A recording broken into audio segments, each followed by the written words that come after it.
እግዚአብሔር መንገድ አለው እና ትልቅ ቦታ ለመድረስ አንድ ሰው አንድ ቦታ መጀመር አለበት።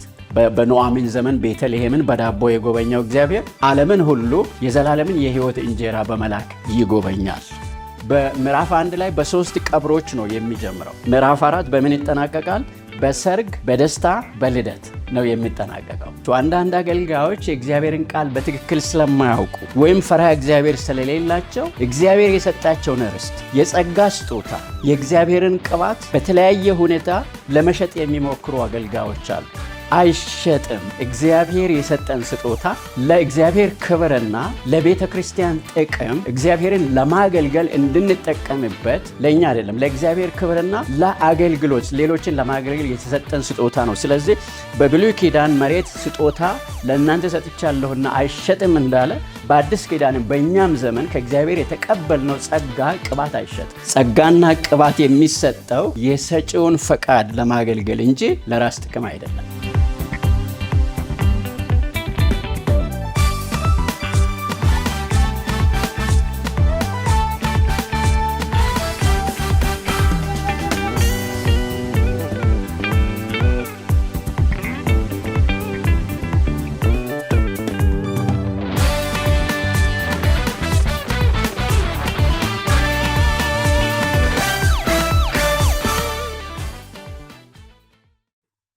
በጌታ የተወደዳችሁ ወንድሞችና እህቶች እንደምን አላችሁ? እግዚአብሔር ሳምንቱን በሙሉ ጠብቆ ለዚህ ቀን ስላደረሰን እግዚአብሔርን አመሰግናለሁ።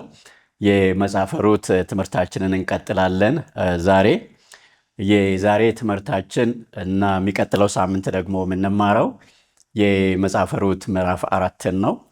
እግዚአብሔር እስቲ እንድናገረን እንዲያስተምረን አጭር ጸሎት አብረን እናደርግ። የዘላለም አባታችን እግዚአብሔር ስለዚህ ስለሰጠህን ጊዜ ከአንቴም እንድንማር ስለሰጠህን እድል እናመሰግንሃለን። ቃልህን አስተምረን፣ ልጆችሽ ከእግዚአብሔር የተማሩ ይሆናሉ ተብሎ እንደተጻፈ አባታችን አንተ አስተምረን፣ እኛም ደግሞ እንድንማር አእምሯችንን ክፈትልን። ተምረን ደግሞ አንተን እንድንታዘዝ አንተን እንድናውቅ እርዳን። በጌታችን በኢየሱስ ክርስቶስ ስም አሜን። በምዕራፍ 4 በመጽሐፈ ሩት ላይ ነው ትኩረት የምናደርገው ዛሬና የዛሬ ሳምንት የሚቀጥለው ሳምንት ማለት ነው። ዛሬ የምንመለከተው ርዕስ ሰጥቼዋለሁ። እግዚአብሔር መንገድ አለው በሚል ርዕስ ሰጥቻለሁ። ኑዓሚን በሄደችበት በሞዓብ ምድር ሳለች ከ10 ዓመት አካባቢ ከቆዩ በኋላ መልካም ዜና ትሰማለች። ይህም የሰማችው ዜና ምንድን ነው? እግዚአብሔር ቤተልሔምን ጎብኝቷል የሚል መልካም ዜና ትሰማለች። ይሄ መልካም ዜና ነው።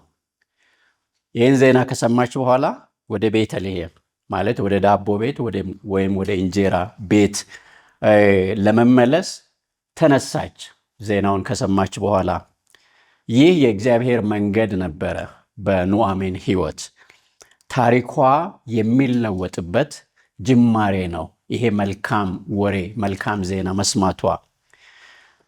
እዚህ ጋ ነው የጉዞ የጀመረው ማለት ነው። የመመለስ የተሃድሶ ጉዞ ይሄንን መልካም ዜና በመስማት ነው የጀመረው በኑዓሚን ሕይወት። እና ትልቅ ቦታ ለመድረስ አንድ ሰው አንድ ቦታ መጀመር አለበት። እና ኑዓሚንም በሕይወቷ በታሪኳ ትልቅ ቦታ ለመድረስ እግዚአብሔር ወዳዘጋጀላት ዓላማ ውስጥ ለመግባት እዚህ ጋ ነው ታሪኳ የጀመረው ማለት ነው። የመመለስ የተሃድሶ የሕይወቷ ለውጥ ይሄ በእንግሊዝኛ ተርኒንግ ፖይንት እንላለን። በአንድ ሰው ሕይወት የሚከሰት ተርኒንግ ፖይንት ነው እና እዚህ ጋ ነው የጀመረው። በኑዓሚን ዘመን ቤተልሔምን በእንጀራ የጎበኘው እግዚአብሔር ደግሞ ከብዙ መቶ ዓመታት በኋላ የዓለምን ሕዝብ ሁሉ ደግሞ የሕይወት እንጀራን በመላክ እንደሚጎበኝ ደግሞ የሚያሳይ ምስል ነው እዚህ ያለው ማለት ነው። ፒክቸሩ ይህንን ነው የሚያሳየው። በኑዓሚን ዘመን ቤተልሔምን በዳቦ የጎበኘው እግዚአብሔር አንድ ቀን ደግሞ ከብዙ መቶ ዓመታት በኋላ ዓለምን ሁሉ ቤተልሔምን ብቻ ሳይሆን ዓለምን ሁሉ የዘላለምን የሕይወት እንጀራ በመላክ ይጎበኛል እና ኑዓሚን የሰማችው ወሬ ሰው ሁሉ ሊሰማው ደግሞ የሚገባ ወሬ ነው። በእኛ ዘመን ሰው ሁሉ ሊሰማው የሚገባው ወሬ። ይሄ ወሬ ምንድን ነው? ይሄ ዜና ምንድን ነው? ይሄ የምስራች ዜና ነው። እግዚአብሔር ሕዝቡን ጎብኝተዋል። ለሕዝቡም ደግሞ እንጀራ ሰጥተዋል። ጊዜያዊ እንጀራ ብቻ ሳይሆን የዘላለምን የሕይወት እንጀራ ነው እግዚአብሔር የሰጠው እና ይህንን በሚመለከት የመጥምቁ ዮሐንስ አባት ዘካርያስ በተለይ ዮሐንስ በተወለደ ጊዜ በመንፈስ ቅዱስ ተሞልቶ እንዲህ አለ፣ የእስራኤል ጌታ እግዚአብሔር ይባረክ፣ ሕዝቡን ጎብኝተዋልና ለሕዝቡም ቤዛ አድርጓልና። ይሄ መጥምቁ ዮሐንስን ብቻ የሚመለከት ሳይሆን መጥምቁ ዮሐንስ መንገድ ጠራጊ ሆኖ ነው ለጌታ ኢየሱስ የመጣውና ጌታ ኢየሱስንም የሚያጠቃልል ነው ይሄ ነገር ማለት ነው። እግዚአብሔር ሕዝቡን ጎብኝተዋል፣ ለሕዝቡም ደግሞ እግዚአብሔር ቤዛ አድርጓል። በቃ ሪደምሽን አምጥቷል። ሬዲም የሚያደርግ የሚቤጅን አዘጋጅተዋል ማለት ነው። በኑዓሚን ሕይወት ተሐድሶ የጀመረው ስለ እግዚአብሔር ጉብኝት በሰማች ጊዜ ነው። የመመለስና የመለወጥ ታሪኳ የጀመረው እዛ ጋር ነው እና አንድ መዝሙር አለ። ወንድማችን ፓስተር ታምራት ኃይሌ ይሄንን ተረድቶ የዘመረው መዝሙር አለ። እንዲህ ይላል፣ ታሪኬ የጀመረው በቀራንዮ ነው፣ በመስቀሉ ግርጌ፣ በአጋጣሚ አይደለም መወለድ ማደጌ። ሰይጣን ሲቀጠቀጥ ራሱን ሲመታ፣ ባርነቴ ሲሻር ሰንሰለት ሲፈታ፣ ጠላት ሲመሽበት ለእኔ ግን ሲነጋ፣ ይሄ ነው ታሪኬ ተጀመረ እዛ ጋ ብሎ ነው የጻፈው። የት ነው የጀመረው? ለፓስተር ታምራት ኃይሌ ታሪኩ የህይወቱ ለውጥ የጀመረው የት ጋ ነው? በቀራንዮ ጌታ ኢየሱስ ክርስቶስ በተሰቀለበት ቦታ፣ ያንን ቦታ በቃ ሲያገኝ ነው በህይወቱ ክርስቶስ ለሱ ያደረገለትን ነገር ሲያገኝ ነው ታሪኬ እዛ ቦታ ጀመረ ብሎ የዘመረው እና የኑዓሚንም ታሪክ የጀመረው በሞዓብ ምድር እያለች ይህንን መልካም ዜና በሰማች ጊዜ ነው። እግዚአብሔር ለልጆቹ መንገድ አለው። ለኑዓሚን ሩትን ሰጣት አይደል? ለሩት ደግሞ ቦዔዝን አዘጋጀ። አቢሜሌክና 2 ልጆቹ በሞዓብ ምድር ቢሞቱም እግዚአብሔር በእስራኤል ምድር ደግሞ ርስታቸው እንዳይጠፋ ስማቸው እንዳይረሳ አደረገ እግዚአብሔር። ለሩትም ደግሞ የእግዚአብሔር ሕዝቧ እግዚአብሔርም አምላኳ ሆነላት። ይሄ እግዚአብሔር በእነዚህ ሴቶች ህይወት የሰራው አስደናቂ ስራ ነው። ከዚህ በፊትም በመግቢያ ላይ እንዳየነው በመጀመሪያው ትምህርታችን መጽሐፈ ሩት በምዕራፍ 1 ላይ በ3 ቀብሮች ነው የሚጀምረው። በ3 ቀብር ይጀምርና ምዕራፍ 4 በምን ይጠናቀቃል? በሰርግ በደስታ እና በበርዝዴይ በልደት ነው የሚጠናቀቀው መጽሐፉ። በለቅሶና በሐዘን ጀምሮ በደስታና በበረከት ነው የሚጨርሰው መጽሐፉ።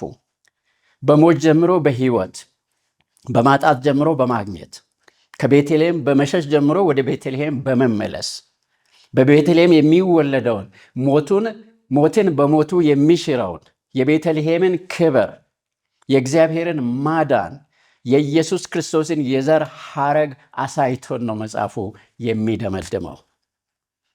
በምዕራፍ 4 ውስጥ ብዙ የተለያዩ ገጸ ባህሪያት አሉ። ነገር ግን በ3 ገጸ ባህሪያት ላይ ብቻ ትኩረት እናደርጋለን። እነዚህም ገጸ ባህሪያት ሙሽራው ቦዔዝ፣ ሙሽሪት ሩት እና ከሁለቱ ደግሞ የሚወለደው ሕፃኑ ኢዮቤድ። በእነዚህ በ3ቱ ገጸ ባህሪያት ላይ ነው ትኩረት የምናደርገው። በዚህ ውስጥ ሁሉ ግን ኑዓሚን አብራ አለች። እሷ ላይ ትኩረት ብዙ አናደርግም። አሁን በእነዚህ በ3ቱ ላይ ትኩረት እናደርጋለን። የመጀመሪያውን እንመልከት፣ ሙሽራው ቦዔዝን። ሙሽራው ቦዔዝን የምናገኘው ምዕራፍ 4 ከቁጥር 1 እስከ 10 ባለው ውስጥ ትኩረቱ በቦዔዝ ላይ ነው። እነዚህ 10 ቁጥሮች አብረን እናንብብ። እንዲህ ይላል፣ ቦዔዝም ወደ ከተማይቱ በር አደባባይ ወጥቶ በዚያ ተቀመጠ። እነሆም ቦዔዝ ስለ እርሱ ይናገር የነበረው የቅርብ ዘመድ ሲያልፍ፣ ቦዔዝ አንተ ቀርበህ በዚህ ተቀመጥ አለው። እርሱም ቀረብ ብሎ ተቀመጠ። ቦዔዝም ከከተማይቱ ሽማግሌዎች 10 ሰዎች ጠርቶ በዚህ ተቀመጡ አላቸው። እነርሱም ተቀመጡ። ቁጥር 3 ቦዔዝም የቅርብ ዘመዱን ከሞዓብ ምድር የተመለሰችው ኑዓሚን የወንድማችንን የአቢሜሌክን መሬት ትሸጣለች፣ እኔም በዚህ በተቀመጡት በሕዝቤ ሽማግሌዎች ፊት እንድትገዛው አስታውቅህ ዘንድ አሰብኩ። መቤዠት ብትወድ ተቤዠው፣ መቤዠት ባትወድ ግን ከአንተ በቀር ሌላ ወራሽ የለምና እኔም ከአንተ በኋላ ነኝና እንዳውቀው ንገረኝ አለው። እርሱም ይቤዠዋለሁ አለው። ቁጥር 5 ቦዔዝም እርሻውን ከኑኃሚን እጅ በምትገዛበት ቀን ለሞተው በርስቱ ስሙን እንድታስጠራ ሩትን ደግሞ ታገባታለህ። የቅርብ ዘመዱም ወይም ደግሞ ኤክስፔክትድ ሬዲመር ማለት ነው የሚጠበቅበት የራሴን ርስት እንዳላበላሽ መቤዠት አልችልም፣ እኔ መቤዠቱን አልችልምና አንተ ከኔ መቤዠቱን ውሰደው አለ። ቁጥር 7 በጥንት ጊዜም ማንም ቢሸጥ ቢለውጥም ነገሩን ለማጽናት ሰው ጫማውን እንዲያወልቅ ለባልንጀራውም እንዲሰጠው በእስራኤል ዘንድ ልማድ ነበረ።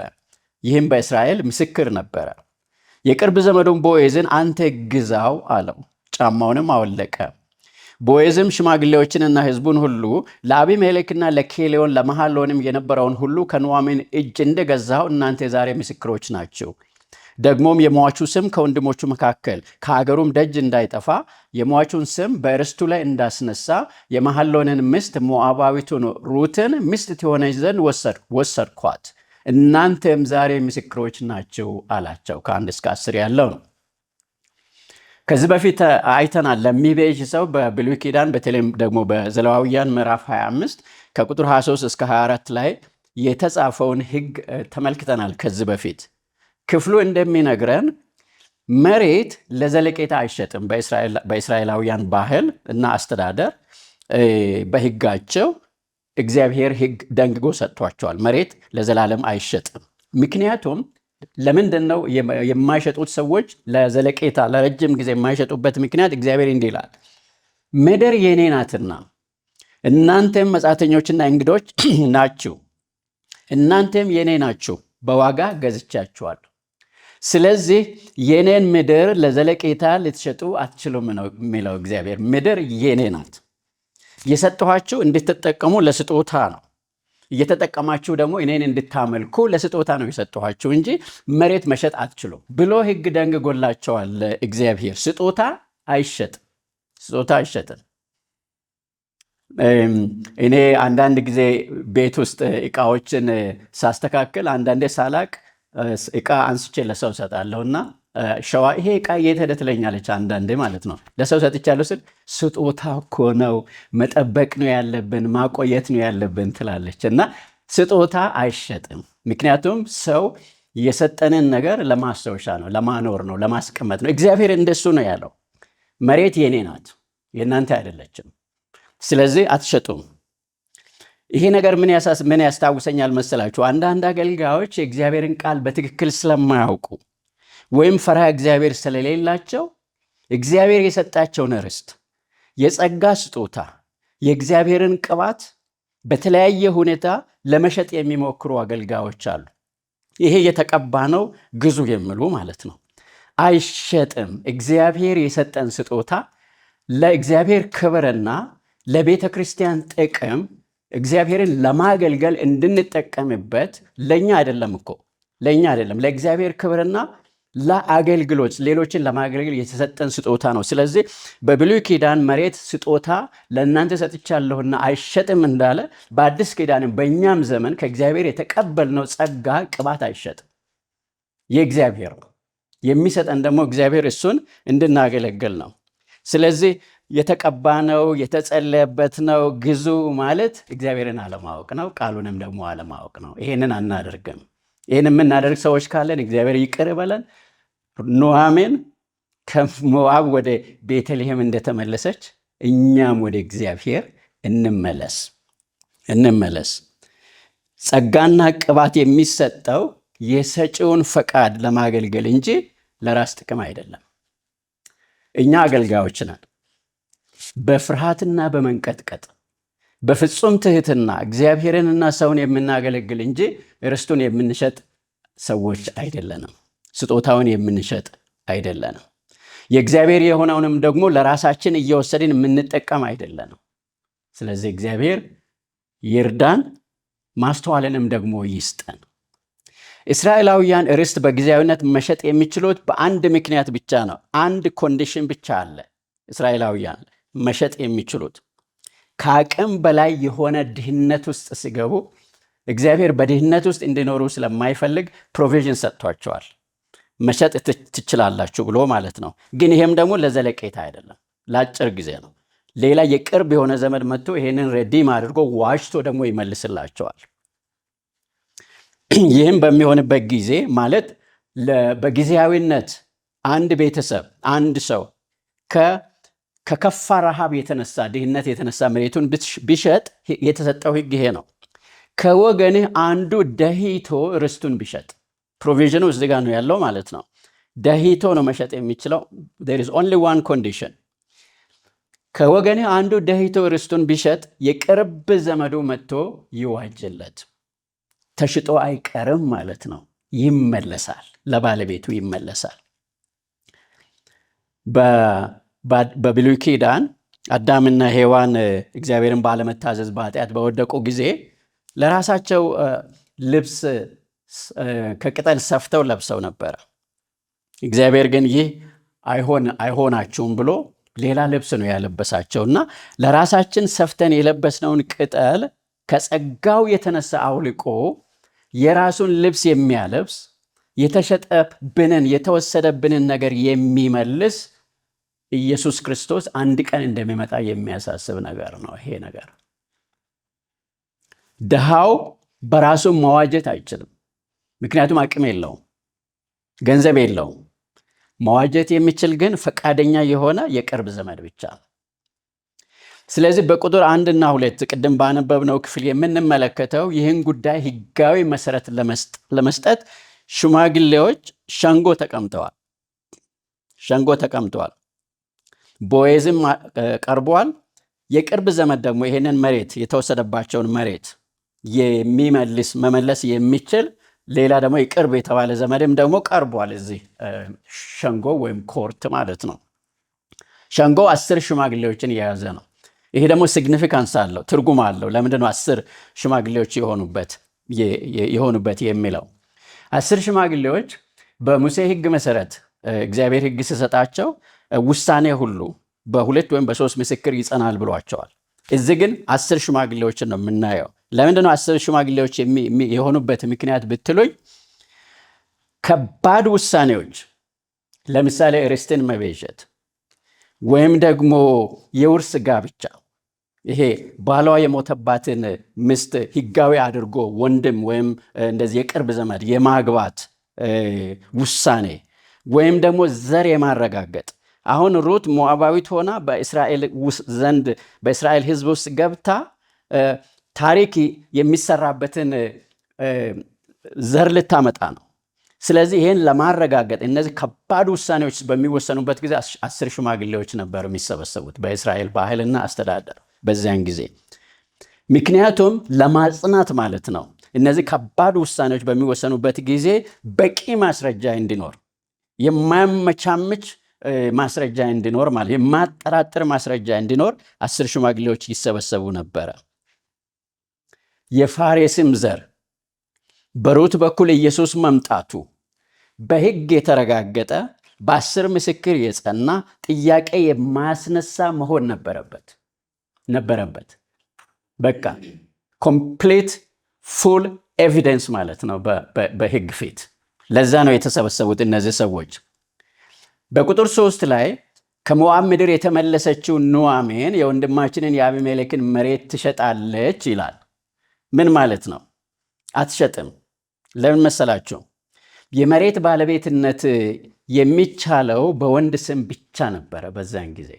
ስለዚህ ሩት ኑኃሚን ባለቤት አይደለችም። ምንድነው ታይትል በእሷ ስም አይቀመጥም።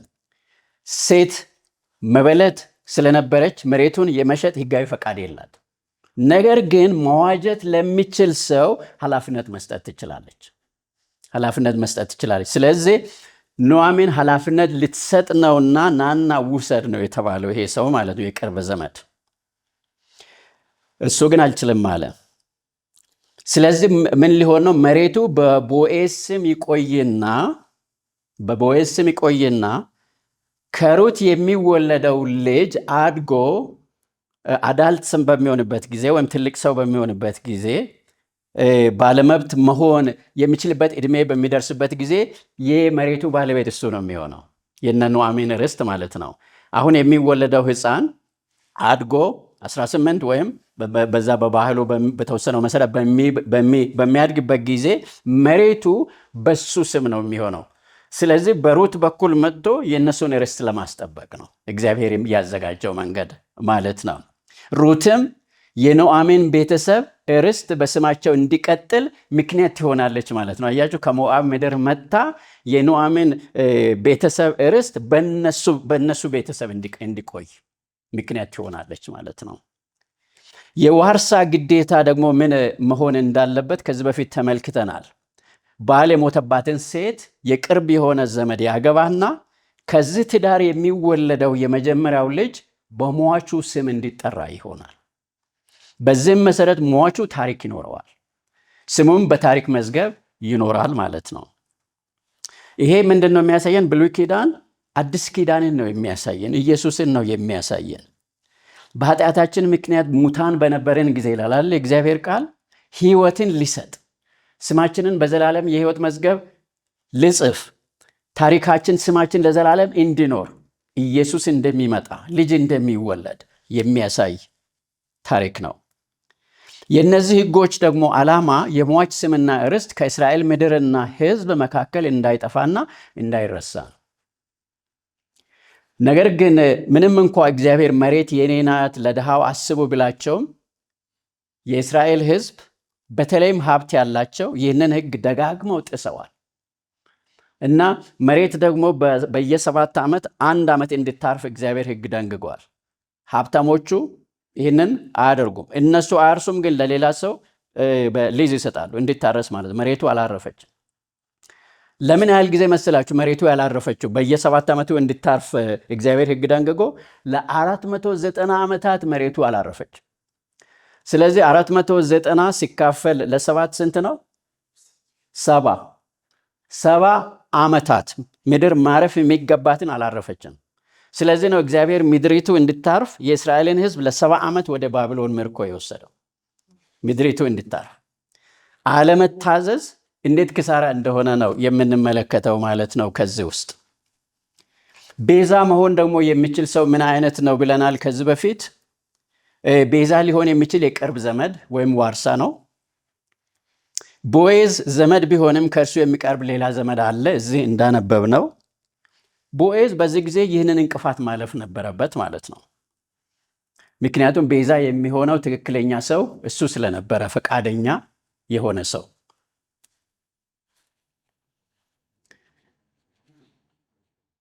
ዋጋ ለመክፈል ፈቃድና ችሎታ ያለው። ኑኃሚን መሬቷን ለማስመለስ አቅም የላትም፣ ሴት ናት፣ ርስት በራሷ ስም ልትይዝ አትችልም። ቦዔዝ ግን አቅምም ፈቃድም ነበረው። እንዲሁም እኛ ከኃጢአታችን ራሳችንን ማንጻት የተወሰደብንንም ክብር በራሳችን ማስመለስ በማንችልበት ሁኔታ ውስጥ ሳለን ነው ኢየሱስ ይመጣልን። ሁሉ ኃጢአትን ሰርተዋልና የእግዚአብሔርም ክብር ጎሏቸዋል።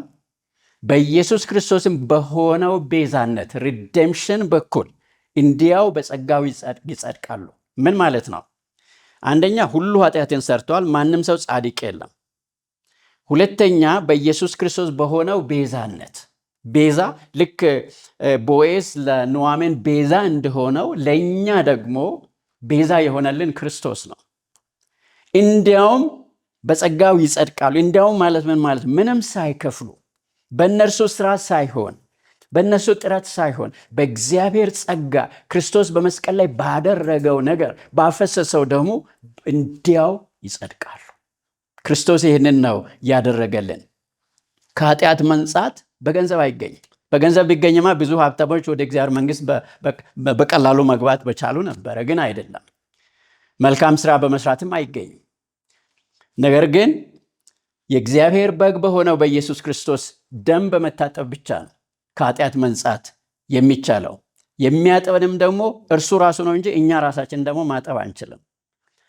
ስለዚህ መልካም ስራ ከዳንን በኋላ የእግዚአብሔርን ፍቅር ስለቀመስን ያንን ፍቅር ለሌሎች ስለምናካፍል ነው መልካም ስራ የምንሰራው እንጂ መልካም ስራ አድርጌ ወደ እግዚአብሔር መንግሥት እገባለሁ ማለት አያስችለንም። ለምን መሰላቸው? ከኔ መልካም ነገር አይገኝም። እግዚአብሔር ራሱ መልካም የሆነው የኔን ህይወት ሲቆጣጠር ፍቅሩን በእኔ ውስጥ ሲያፈስ ያንን ፍቅር ለሌሎች ሳካፍል ነው እምነቴን በተግባር የሚገልጠው። ስለዚህ ሐዋርያው ጴጥሮስ በአንደኛ ጴጥሮስ 1 ከ19 እስከ 20 ሲጽፍ እንዲህ አለ፣ ከአባቶቻችሁ ከወረሳችሁት ከከንቱ ኑሯችሁ በሚያልፍ ነገር በብር ወይም በወርቅ ሳይሆን ነውርና እድፍ እንደሌለው እንደ በግ ደም በክቡር የክርስቶስ ደም እንደተዋጃችሁ ታውቃላችሁ። በምን አይደለም ነው የሚለው? በብር አይደለም፣ በወርቅ አይደለም፣ ነገር ግን በከበረው በክርስቶስ ኢየሱስ ደም ነው ኃጢአታችሁ የታጠበው የነጻችሁት የእግዚአብሔር ልጆች የሆናችሁት ነው የሚላል። በሩት ምዕራፍ 4 ከቁጥር 4 እስከ 6 ያለውን በምንመለከትበት ጊዜ ቦዔዝ የኑዓሚን የቅርብ ዘመድ የነበረውን ሰው ቤዛ እንዲሆን ጠየቀው። ምን አለው? ለመግዛት ከፈለክ ቅድሚያው ያንተ ነው፣ ፈቃደኛ ካልሆንክ ግን እኔ ፈቃደኛ ነኝ አለ። ሰውየውም መጀመሪያ ምን አለ? እቤዣዋለሁ አለ። ፈቃደኛ ነኝ አለ። መቤዠት ማለት ግን ዋጋ መክፈል እንደሆነ አልገባውም። ይህ ሰውዬ መጀመሪያ እሺ ነው ያለው። ሩትን ማግባትና ከሰውየውና ከሩት የሚወለደው የመጀመሪያው ልጅ የኑዓሚንን ቤተሰብ ርስት የሚያስጠብቅ የርስታቸው ወራሽ እንደሆነ ሲነገረው፣ ሩትን እንደሚያገባ ሲነገረው ግን አልፈልግም አለ። ለምን? የራሴን ርስት እንዳላበላሽ መቤዠት አልችልም፣ እኔ መቤዠቱን አልችልምና አንተ ከኔ መቤዠቱን ውሰደው አለ። ምን ማለቱ ነው? የራሴ ያልሆነ ልጅ መውለድ አልፈልግም። አሕዛባዊ ሴት ማግባት አልፈልግም። ለሌላ ሰው ርስት ራሴን መስጠት አልፈልግም ማለቱ ነው። ይሄ ሰው ለራሱ ብቻ የሚኖር ሰው ነው። ለራሱ ብቻ፣ ለሌላ ሰው ዋጋ መክፈል የማይፈልግ ሰው፣ ለሌላ ሰው ጥቅም መኖር የማይፈልግ ሰው። የሚያሳዝነው የዚህ ሰው ታሪክ እዚሁ ነው የሚያበቃው ማለት፣ ከዚህ በኋላ ታሪክ የለውም። ለሰው የማይኖር ሰው፣ ለራሱ ብቻ እየተስገበገበ የሚኖር ሰው እንደዛው ነው። ኢየሱስ ለእኛ እንደኖረ እኛም ደግሞ ለሌሎች እንድንኖር ነው እግዚአብሔር ከእኛ የሚጠብቀው። የዚህ ሰውዬ ስም ከዚህ በኋላ አይጠራም። ነገር ግን ታሪክ የሚሰሩና ታሪክ በመልካም የሚያስታውሳቸው ሰዎች ለሌሎች ዋጋ የከፈሉ ሰዎች ናቸው፣ ወይም ለመክፈል ፈቃደኛ የሆኑ ሰዎች ናቸው። ይህ ሰው ምንድን ነው ያለው? ለምን ዋጋ እከፍላለሁ? የራሴን ንብረት አደጋ ላይ መጣል አልፈልግም አለ። ቁጥር 6 ላይ የራሴን ንብረት አደጋ ላይ መጣል አልፈልግም። የሌላን ሰው ርስትና ሰው ለምንድን ነው እኔ ኃላፊነት የሚወስደው ብሎ እምቢ አለ። ግን በጣም የሚገርማችሁ ነገር ኢየሱስ እኛን ሊዋጅ ዋጋ ከፍሏል። ሐዋርያው ጳውሎስ እንደጻፈው በፊልጵስዩስ መልእክት ራሱን ባዶ አድርጎ ዙፋኑን ለቆ መጥቶ በምስማር ተቸንክሮ በጦር ተወግቶ በመስቀል ተሰቃይቶ ነው እኛን የዋጀን የራሱ ያደረገን። ይሄ የኑዓሚን ዘመድ ግን አልፈልግም አለ። አልፈልግም። ለምንድነው ዋጋ የሚከፍለው? የራሴ ያልሆነውን ነገር ለምንድነው እኔ ኃላፊነት የምወስደው አለ። ከቁጥር 7 እስከ 10 ያለውን በምናይበት ጊዜ የቅርብ ዘመድ የነበረው ሰው መቤዠቱን እምቢ ማለቱን ጫማውን በማውለቅ ነው ያረጋገጠው። ይሄ ምን ማለት ነው? በጥንት ጊዜ ማንም ቢሸጥ ቢለውጥም ነገሩን ለማጽናት ሰው ጫማውን እንዲያወልቅ ለባልንጀራውም እንዲሰጠው በእስራኤል ዘንድ ልማድ ነበረ። ይህም በእስራኤል ምስክር ነበረ ይላል። ሻጩ ለገዢው ጫማውን አውልቆ ይሰጥ ነበር በዚያን ጊዜ በነበረው። ይሄ ማለት ምን ማለት ነው? ከዚህ በኋላ ባለመብት አይደለሁም፣ ርስቴን ለአንተ ሽጫለሁ፣ መብቴን አሳልፌ ሰጥቻለሁ ማለቱ ነው። ይህ ሰው እኔ ለመግዛት ፈቃደኛ አለመሆኔን በፊርማዬ አረጋግጣለሁ ማለቱ ነው። ለመግዛት ፈቃደኛ አለመሆኔን በፊርማዬ አረጋግጣለሁ። ጫማውን ደግሞ ማውለቁ እግሬ ያንን መሬት የኑዓሚንን መሬት አይረግጠውም፣ በዛ መሬት መብት የለኝም፣ ይህንንም በፈቃዴ አረጋግጣለሁ ማለቱ ነው። ማህተም እንደማሳረፍ ማለት ነው። የኑኃሚንን ርስት ቦዔዝ መግዛቱ በሕግ የተረጋገጠ እንደሆነ ደግሞ የሚያሳይ ነው። ልክ ጫማውን አውልቆ ሰጥቷል። ከዚህ በኋላ ምንም ክሌም ሊያደርግ አይችልም ማለት ነው። የኔ ነው ማለት አይችልም። በቃ መብቱን ሙሉ በሙሉ አሳልፎ ሰጥቷል። በምስክሮች ፊት ጫማውን አውልቆ ባዶ እግሮ ነው ወደ ቤቱ የሚሄደው ማለት መብቱን አስረክቦ ይሄዳል ማለት ነው ይሄ ሰው። ይህም የሆነው የሟቹ ስም ከወንድሞቹ መካከል ከሀገሩም ደጅ እንዳይጠፋ ነው። ስለዚህ ይሄ ሰው አልፈለገም። ቦዔዝ ግን ይህን ኃላፊነት ወሰደ። በጥንት ዘመን እንዲህ አይነቱ የመቤዠትና ርስት የማስመለስ ዘር የማስጠበቅ ውል የሚፈጸመው በከተማው በር ምስክሮች ባሉበት እንደነበረ ሁሉ እኛን ወደ ቀደመው ክብራችን ለመመለስ እግዚአብሔር ለዘላለም ወዳቀደልን ርስት ለመመለስ ኢየሱስ የተሰቀለው በስውር ቦታ አይደለም። ከፍ ባለ በጎልጎታ ተራራ ነው። ብዙ ሰዎች በሚመላለሱበት ስፍራ ነው። ብዙ ሰዎች በሚያዩበት ስፍራ ነው። ኢየሱስ በከተማው በር ላይ ነው። በኢየሩሳሌም በር ላይ ነው የተሰቀለው። በጎልጎታ ተራራ ከፍ ብሎ ማለት ነው። እየታየ በብዙ ምስክሮች ፊት ነው ራሱን ለእኛ አሳልፎ የሰጠው። ልክ እነዚህ 10 ሽማግሌዎች በከተማው በር ላይ ሆነው ይህንን ውሳኔ እንደወሰኑ ማለት ነው። በሩት መጽሐፍ ክርስቶስ ሙሽራው የተገለጠበት ምዕራፍ ነው። ቦዔዝ ሙሽራውን ክርስቶስን የሚወክል ገጸ ባህሪ ነው። እኛን ለመታደግ በገዛ ፈቃዱ ቤዛ የሆነበት ነው ኢየሱስ። ብሉይ ኪዳን በእያንዳንዱ ገጽ ክርስቶስን ያሳያል። ወደፊት እግዚአብሔር ቢፈቅድ ይህንን አሳያቸዋለሁ። እንዴት በእያንዳንዱ በመጽሐፍ ቅዱስ ገጽ በብሉይ ኪዳን ክርስቶስ በሚገባ ተስሎ እንደሚታይ ያሳያቸዋለሁ። እግዚአብሔር ጊዜ ይሰጠናል። በሩት መጽሐፍ የክርስቶስ ቤዛነት ማዳኑ ለራሳችን መሆንና ማድረግ ያልቻልነውን ለማድረግ ከላይ የተላከ ለእኛ ስል ዋጋ የከፈለ ሙሽራው ኢየሱስ ቤዛ የሆነልን እንደሆነ ነው የምናየው። ይህ የሆነልን ኢየሱስ ስሙ የተባረከ ይሁን። በሚቀጥለው ትምህርታችን ደግሞ ስለ ሙሽሪት ሩት እና ከእነርሱም ስለሚወለደው ሕፃን እንማራለን። እግዚአብሔር የተባረከ ሳምንት ይስጠን። አሜን።